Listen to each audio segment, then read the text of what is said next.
Welcome to Cities on the Move. I'm your host, Stephanie Passingham. Jamie Pastica and his wife, Melissa, recently opened the Rad Zoo in Owatonna, Minnesota. We'll meet Jamie and some of his critters. Demographer Barbara Ronigan drops by to tell us more about what to expect in the 2010 census. And finally, we'll pay a visit to the Music Man Square in Mason City, Iowa. This replica of the main street in the movie is a nostalgic trip back in time. And there's much more to enjoy in this impressive facility.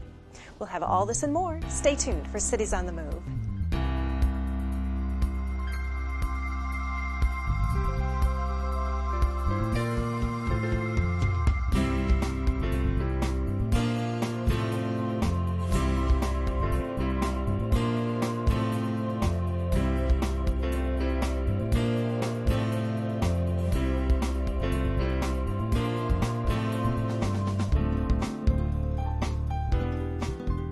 Jamie Pastica is mad about animals, and he loves sharing interesting facts about them through his new zoo. Let's meet him now. My name is Jamie Pastica. I'm the director of the Reptile and Amphibian Discovery Zoo, or the Rad Zoo for shorter for the kids. That's our easier name. We're kind of a newer zoo here. We've been in Owatonna for about 4 years doing traveling programs. Actually, we do traveling programs all over the state and even nearby states. We bring our animals out for shows for schools and libraries and that type of thing, birthday parties, and we finally opened up our full-time reptile zoo in Owatonna about a month ago. As long as I can remember, it's just been my passion. I mean, when I was 4 or 5 years old, I would be out catching frogs and turtles and garter snakes, and I was just lucky enough to make a career of it. When I was in the Florida National Guard, an Army buddy of mine had mentioned a school they had down there where they actually had a zoo on the college campus, and that just sounded perfect for me. I started that program, and I've just been working as a zookeeper since.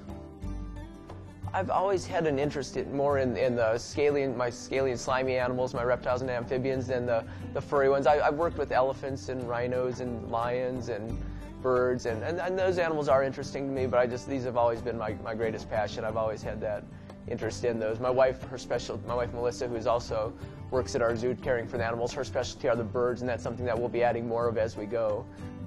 We have around 100 different kinds of reptiles and amphibians. We have turtles, tortoises, tree frogs, toads, alligators, crocodiles. We've got a 14-foot python. We've just got a huge variety of different reptiles and amphibians.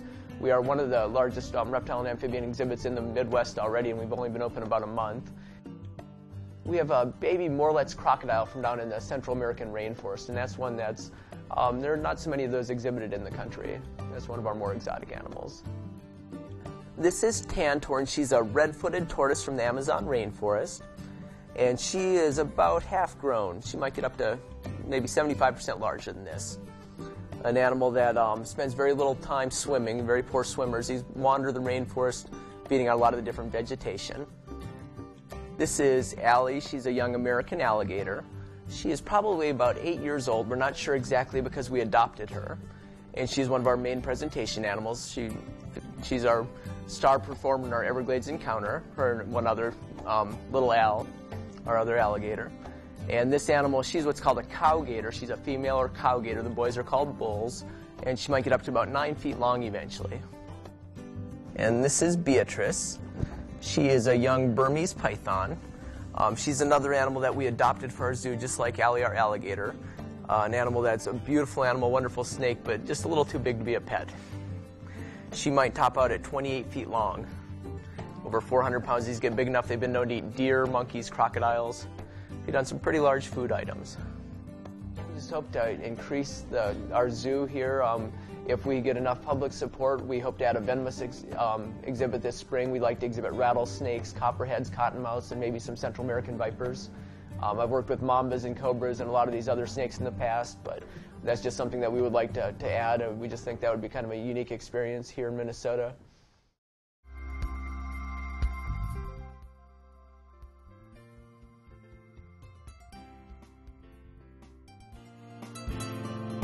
Well, today we're talking about the census, and yes, it is time to take that form again, and our special guest today is Barbara Ronigan, who is a demographer. Welcome to the program, Barbara. Thank you very much. All Pleasure right. to be here. Well, tell us a little bit about the organization that you're with and their role in conducting this national census. Okay. I work for the state of Minnesota. I work in the State Demographic Center. We are the liaison with the U.S. Census Bureau. We use a lot of their data in our day-to-day work. And for the last year and a half, I've been working on making sure every person in Minnesota knows how important the census is. So I've gone from being a researcher to a saleswoman. All right. And so we work closely with the Census Bureau, and they have a large number of staff in Minnesota working on the same effort. All right. Now, the big census comes once every 10 years. Is Correct. that right? Correct. So give us a sense of the type of information that we're wanting to gather in 2010. All right. In 2010, the census will be a short form only census. Many people remember, and you yourself said that you got the long form in 2000, so did I. But in 2010, it'll be short form only, so they will ask your name, your age and your birth date, your gender, your race, whether you're Hispanic or Latino or not Hispanic or Latino. They will ask you your relationship to the head of household, and they will ask you if you own or rent the house that you live in. Then they will ask you some what they call administrative questions, your phone number, your address perhaps, and whether you live someplace else part of the year. So it's a very short form, 10 questions. The Census Bureau likes to say 10 questions in 10 minutes in 2010. Wow. Okay. So no occupation questions, none of that, no income questions. No. Why the change? The Census Bureau, prior to 2000, began implementing a new survey called the American Community Survey. This survey asks all those questions that you just listed and those that were on the long form. And so this survey is conducted on a monthly basis, and each year 3 million households across the nation are sampled. The reason they did that is because, for example, now it's 2009. If I want information for my hometown, which is a small city east of St. Paul, I won't be able to find any of that information except from the 2000 census. So it's 9 years old, and it's very questionable about that it would be exactly the same. Mm-hmm.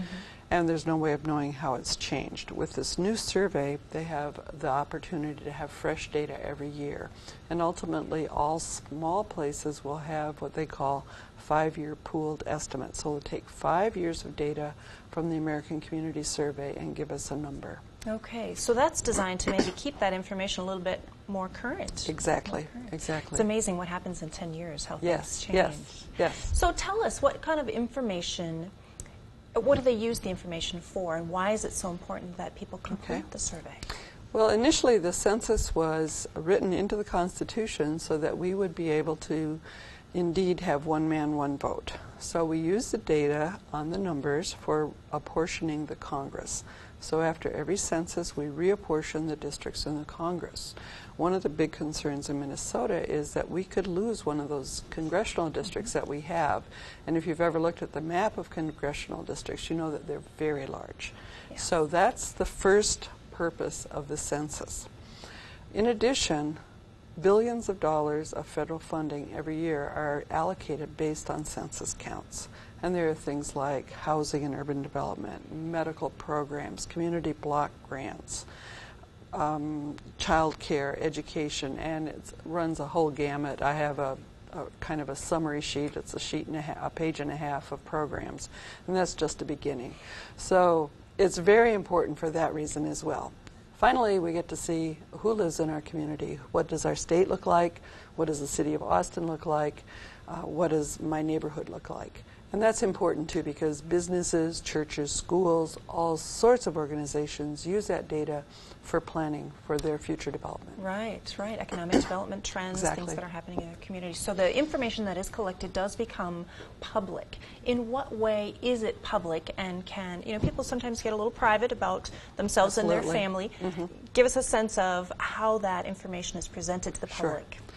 Data is presented in an aggregate form only. The Census Bureau is subject to something called Title 13, which means they may not release any data that would identify a person. data that would identify a person is not released for 72 years. So currently, if you're a genealogist, you can look at the census registers from 1930.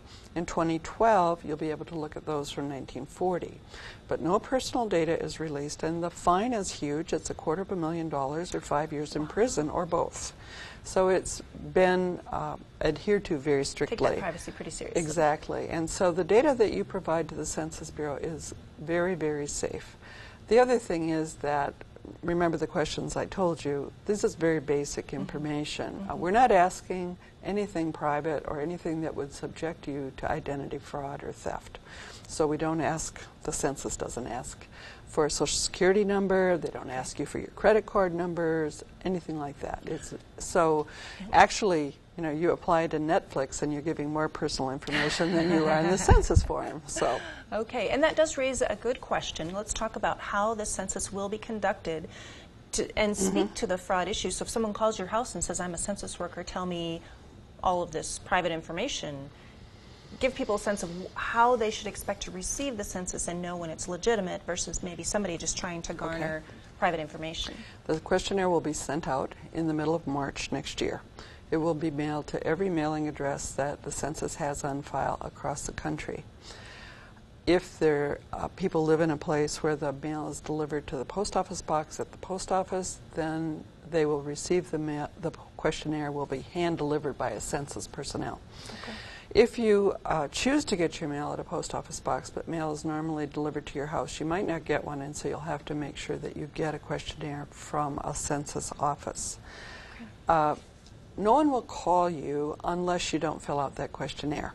No one will come to your house except to drop off the form in those special cases. If you don't fill out the questionnaire, they may call you and ask you to fill it out. And if you don't answer the phone, they may come to your door. But if someone comes to your door, they will have a badge. They will have a phone number, an 800 number that you can call to verify that this person is a legitimate census employee. Okay. And that person should be very forthcoming about his bona fides, if you will. All right. And for folks to be aware that they're not giving a lot of that private information this year, it's just the short form. Exactly. So if someone comes to your door claiming to be a census employee and asks for your social security number and your bank number, you know that they're not really a census employee. Right. Okay. To return the form, once they've completed it, send it back in the mail? That's right. It comes with a postage-paid envelope. It will be addressed to the processing center, and fill it out, put it in the mail, and end of story. No one will bother you after that, and that's the best way to do it. In addition, for every 1% of response rate that we gain, we save $90 million. It costs about $90 million for every percent of the population that we have to go out and get the information from. So, you know, if you're concerned about fiscal responsibility, here's one way you can help. Help out. That's good. That's good. Now, you mentioned there are some Census Bureau offices. Yes, there are. Are there any located in southern Minnesota or northern Iowa? Okay. The census has offices in every congressional district. Okay. The one for District 1 in southern Minnesota is in Rochester. Okay. In addition, there are offices in Shakopee, St. Paul, Coon Rapids, Edina, Minneapolis, Bemidji, and Duluth. Okay. All right. Very good. So let's talk a little bit. You know, this doesn't happen overnight, and some of the material is starting to come out, some of the notices to snowbirds to think about filling theirs out. Tell us about the preparations that your office goes through to get ready for this. How do you know people are at the same address that they were the last time you sent it? What kind of tracking do you do? Actually, this is the Census Bureau that does this, and we're really, our job in the 2010 census is to get the word out. We're really a PR campaign. This is important, and we want you to do it because it's important to Minnesota. The Census Bureau does the operations of the census, and that means they begin, and they will tell you they begin on April 2nd of 2000, preparing for the next census, because it's a huge operation. So one of the things that local people are first involved in is preparing and helping the Census Bureau update their address file. So this is called the local update of census addresses, and this was done about 2 years ago by cities and townships and counties all over the state. They received a list from the Census Bureau. They were asked to update it, make changes, take out addresses that were no longer existent. They were also given maps to make changes to make sure that the geography is correct, because census data is always aggregated based on geography. So that was one of the biggest operations that occurred in preparing for this census. Then, beginning about May of 2008, the census hired its first partnership specialist in Minnesota. This is a person who works with organizations and communities to make sure that they work with their members and the people they deal with to let them know how important the census is. This is called partnership. And they also then, along with us, worked on encouraging communities to form complete count committees. Those are committees of volunteers at the local level that are active in making sure this word gets out there. And you know, what the census will tell you is that they do the operations, but you fill out the census. And it's always better, you know this from any other kind of message, for somebody you know and trust to give you this information. Right. Now, while I'm sure that you know that I'm very trustworthy, your neighbors might not know that, but they trust you. And so that's why we encourage communities to form complete count committees to make sure their members understand how important it is and respond to the census. Okay. Now, you mentioned this is coming out. People will see this in their mailboxes next March. Yes, is that middle right? of March. I've seen some material that you've put out already that is encouraging snowbirds That's right. to pay attention now. Can you describe why that is and how they get a hold of a census form if they are soon to be headed out of state? Yes. Snowbirds are leaving. Some have already left. Some will leave after the first of the year. And when they are in their southern location, whether it's Arizona, Texas, Florida, or wherever, they will receive a questionnaire at that address as well as at their Minnesota address. Now, the Census Bureau does not allow the questionnaire to be forwarded for reasons I believe they're concerned about double counting or fraud. So if the post office is asked to forward the mail for a snowbird, the questionnaire will not be forwarded. Okay. There's also some questions in talking to snowbirds about whether the post office will hold mail for more than 30 days. So the fact is that many snowbirds will get back to Minnesota and not find a questionnaire here. Okay. What we're trying to make sure they understand is if they answer the questionnaire in Florida, they will be counted as a Florida resident. They will not be counted in Minnesota. So we want them to ignore that questionnaire in Florida or Arizona or wherever and wait till they get home. And they're going to have to find a questionnaire. What we've been suggesting is that they call City Hall and ask City Hall where can they get another questionnaire. If City Hall can't help them, then they can call our office and we'll find a place where they can get one. Okay. So they can't get one before they leave to No, they fill can't. out. It's they not just available. need to be sure and ask for one when they get back. That's right. All right. Now, if they get a form in the mail in Florida, can they fill that one out and turn it back in up here, or is there some coding They on can, there? but the problem is that all questionnaires that are mailed out are barcoded to the address. Okay. Forms are mailed to the address, not to the person. Okay. So when you get the Florida questionnaire and you fill it out, even though you want to be counted in Minnesota, you'll be counted in Florida. Okay. Now, Florida's going to gain a congressional seat, or maybe two. Arizona's going to gain. Texas will gain. And we don't want to give them any more than they need. We are in danger of losing one of ours, so we don't want them to have our Minnesotans counted as residents of those states. Right. Unless, of course, you consider yourself a Florida resident. And some people make that change. And they live more than half of the year in Florida, so they should be counted in Florida. Okay. When are the surveys due back to the Census Bureau? Ideally by April 1st. That's called Oh. Census Day. Okay. However, for snowbirds, if they get back in the middle of April and they get a questionnaire, fill it out and send it back, that's just fine, because the operation called non-response or complete count follow-up won't begin until about May 1st or maybe a little later. So you have a little grace period You do. in there. You do. All right. What happens, and the questions are fairly straightforward, but what happens if someone gets it and they don't quite understand it, or they get confused by person 1, 2, 3, 4 and kind of get a little discombobulated? Is there someone they can call for Yes. help when they're filling it out? There's an 800 number on the back of the form. They can call that. They can also go to a questionnaire assistance center, which are locations, and they'll be all over Minnesota. I'm sure Austin will have one. I'm sure Albert Lee will have one, maybe more than one. And they will have census-paid staff there to help them fill out the form. In addition, in places where we have immigrants who may not understand English very well, they will try to have people who speak the common language in that area.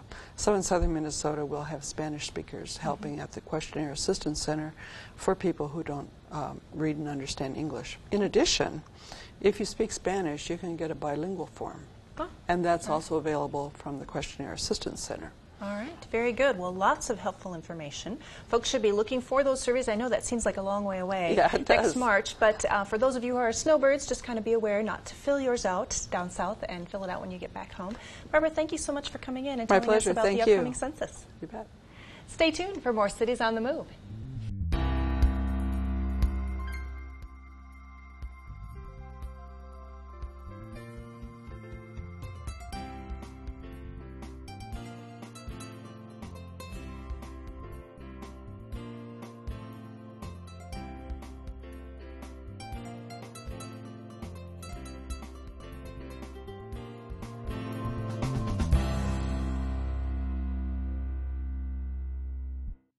"76 Trombones, a replica Main Street, a restored home, a fantastic museum.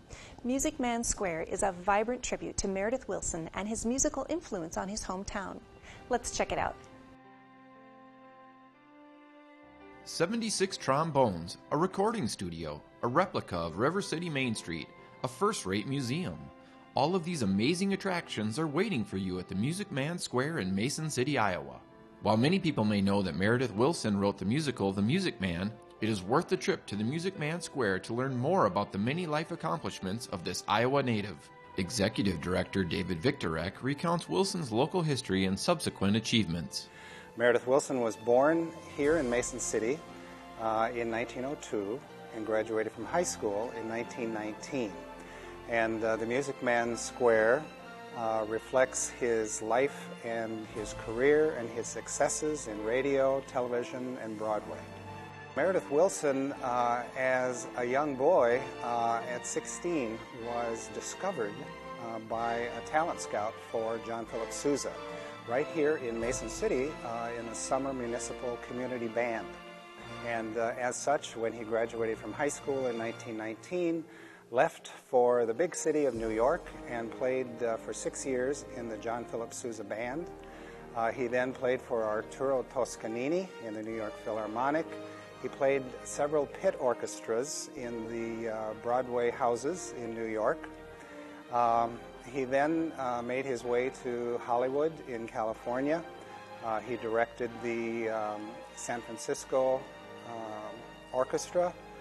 He was a classical musician as well as playing a lot of radio and early television. After establishing himself, he decided to try his hand at writing a musical.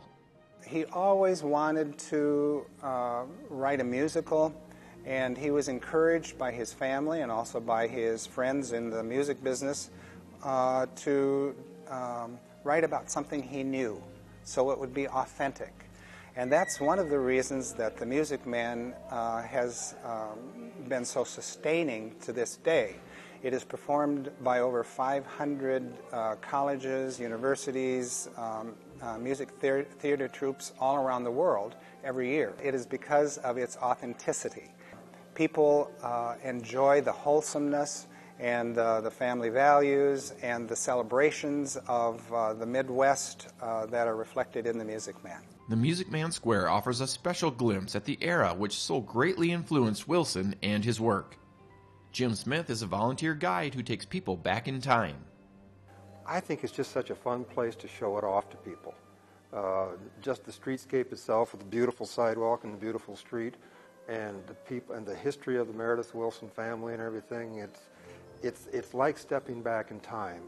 And I always tell people, just pretend when you walk in that door you step back to 1912, because that's the year we're representing here, on July 3rd of 1912. This dry goods store was an actual business here in town in 1912 in River City. The other businesses along the street, these other two windows, the next three windows, are windows that probably were represented by items that could have been for sale in 1912, but the dry goods store was actually in business in 1912 in Mason City, The pool hall down at the other end of the street, way down at the other end of the street, was an actual pool hall in River City. In fact, that's the pool hall that he was writing about when he wrote Trouble, the song Trouble. In addition to the Main Street replica, Music Man Square also maintains the original Wilson home. Docent Sharon Olson shed some light on what life was like for Meredith Wilson in his early years. This was very much a musical home. In fact, this is a Queen Anne house that was built in 1895, and of course the open porches. Everybody said that you could hear all of them, the music coming out through the open porches. They all did play instruments. The father played a banjo, a violin.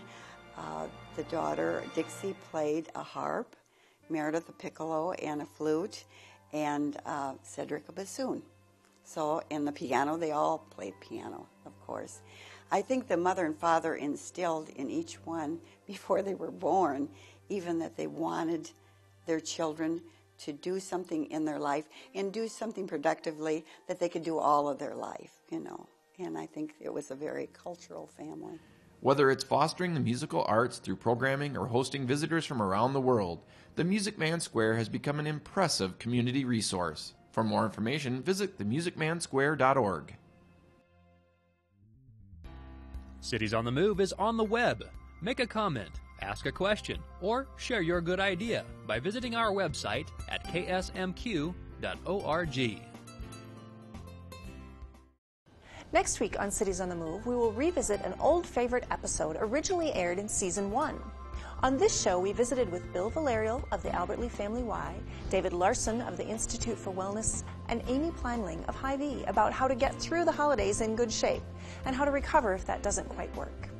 We also visited the Freeborn County Government Center, and finally we met Perry Vining to learn how Albert Lee was chosen to host the Big Island Rendezvous. Now, in 2 weeks, we'll be celebrating the end of the year with a 1-hour special recapping our favorite moments of Cities on the Move in 2009. Please join us Tuesday, December 22nd at 6:30 p.m. on KSMQ for another edition of Cities on the Move. I'm your host, Stephanie Passingham. Good night.